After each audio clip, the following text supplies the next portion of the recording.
దేవునికి స్తోత్రం కలుగును గాక. కూడి వచ్చిన మీ అందరికీ నా హృదయపూర్వకమైన వందనాలు.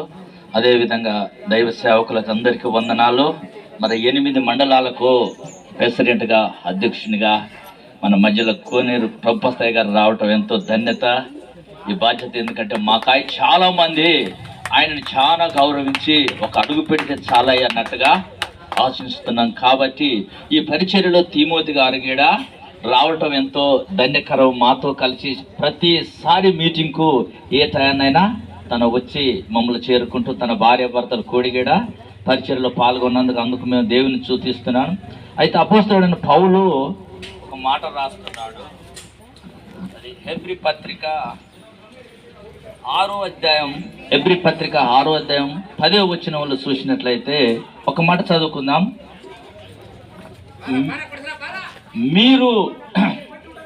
మీరు చేసిన కార్యములను మీరు పరిశుద్ధులకు ఉపచారము చేసి ఇంకనూ ఉపచారము చేయుట చేత తన నామమును బట్టి చూపిన ప్రేమను మర్చిపోవుటకు దేవుడు అన్యాయస్తుడు కాడు. దేవునికి స్తోత్రం. హల్లెలూయా. ఆ తల్లిగారు ఎంతో పరిచర్య చేసి పరిశుద్ధులకు సాకారంగా చేసినటువంటి ఆ ప్రేమను, ఆ మాదిరిని చూపించి వెళ్ళిపోయేటప్పుడు చెప్తున్నాడు, మిమ్మల్ని మర్చిపోవుటకు దేవుడు అన్యాయస్తుడు కాడు. గట్టిగా చప్పట్లు కొట్టండి. హల్లెలూయా. ఆ బిడ్డలకు తోడుగా ఉంటాడని ఒక ఆదరణ ఇచ్చిపోతుంది. నేను వెళ్ళిపోయినా దేవుడు మిమ్మల్ని మర్చిపోజాలడు.